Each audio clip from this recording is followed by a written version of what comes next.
All right, y'all ready? Go ahead.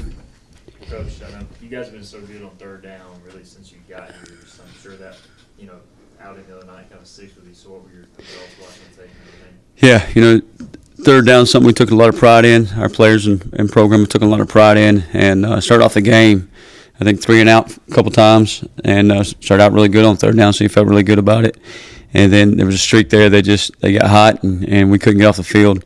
Missed a few tackles, couldn't knock a ball down, and those type of things. And that was really the difference in the game to me, to be honest. I mean, those third downs drives are so huge. Think about the one at the beginning of the fourth quarter.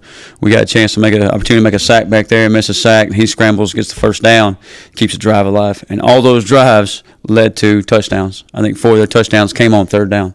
So we got to be better there. We got to be more locked in. That was a huge focus today, was our third down period, and just put it at the end of practice. So, hey, it's at the end of a game. It takes priority of our attention, our focus, playing it when we're tired, all those type of things. So we got to be much better there. And that starts with me. That starts with making sure we got the right plan, make sure we got the right mindset, the right focus of executing and getting the job done. So, and some of us hats off to them. Their quarterback made some plays. He's certainly a good player, but, at the end of the day, we got to pull a thumb. And what can we do better against UTSA this week to get back at dominating third down like we have in the past?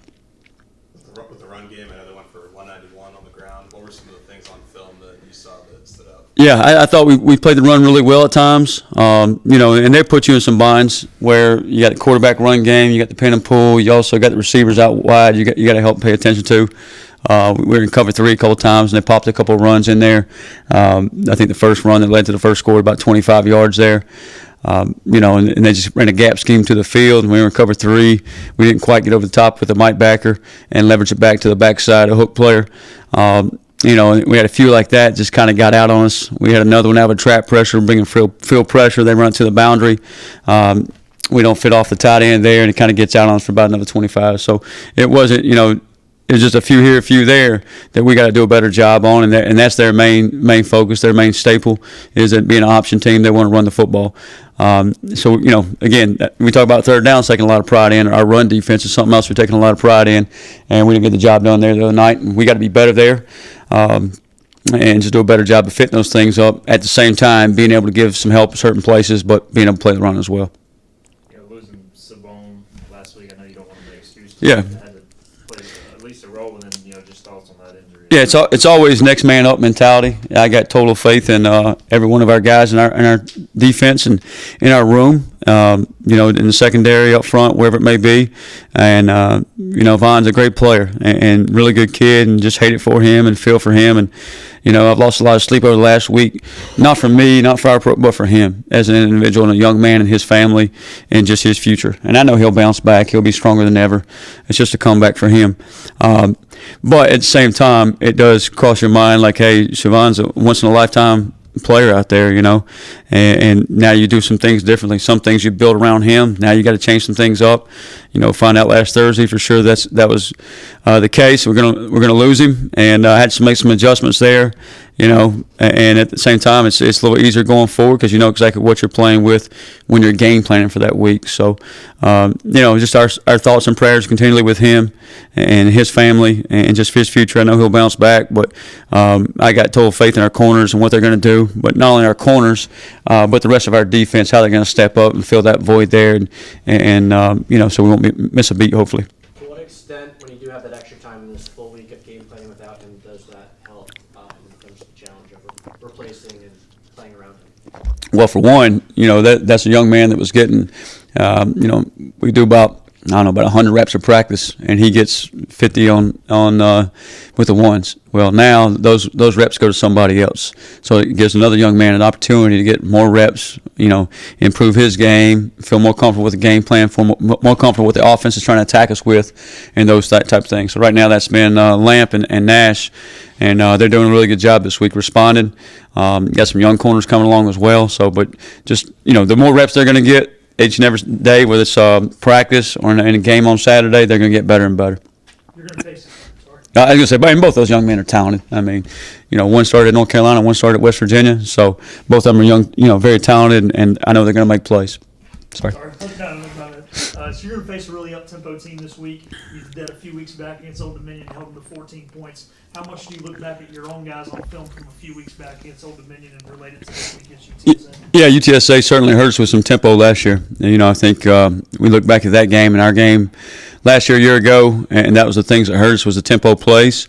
We were very conscientious of that going into ODU, making sure we got lined up, got our feet in the ground, feet set, cleats in the ground, ready to play. And that's what we got to do this Saturday. Being prepared for it, and always prepared for it. They may not go tempo every snap like an ODU or like our guys. They'll slow it down, speed it up, slow it down, which in some ways is tougher because you don't know exactly when it's coming. But we always got to be prepared for it. So if we're always prepared for it, it never catches us off guard. As a play caller, I got to get the call in quick. So we got our cleats set and feet set, and we're ready to play. Are they pretty much the same, even though Harris isn't there anymore? Quarterback.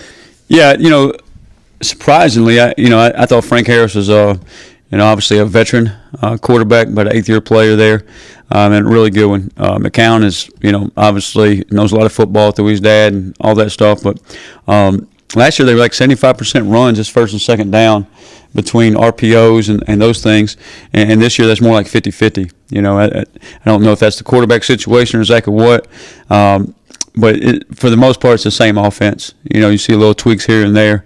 And, both are left-handed, so same left-handed game plan for that quarterback.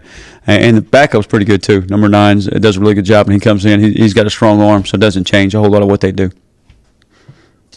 Does lefty versus righty, I know we'll make a bigger deal of it, but is that a big thing as a coordinator trying to plan for, or is it just kind of overplayed? I don't think it's the biggest thing. Is like, in baseball, left-handed pitcher, right-handed pitcher, that's probably a big deal.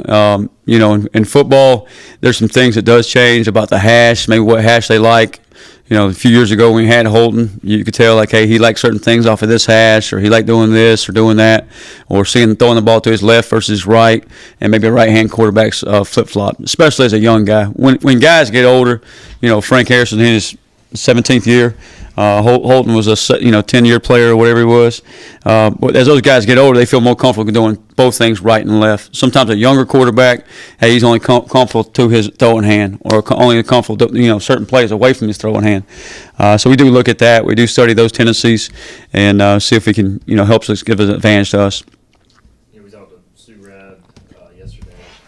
He seemed to indicate, obviously the defensive standard's pretty high as a senior. Have you seen kind of those upperclassmen respond pretty well this week? Yeah, and I think we've talked about that a little bit before. Just kind of the defense is more player-led because you have some older guys. And Sue Rad and all those guys will talk about the standard and talk about trying to be the best defense, in the conference, in the nation, those type of things.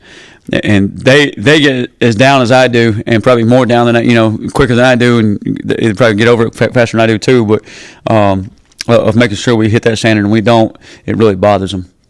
And you see those guys be vocal about it, and it's the older guys, and they're encouraging everybody, and in a positive way. And that's what's encouraging about it. They're helping hold that standard of just the little things. Hey, we're going to take the field. Let's make sure we're behind the line.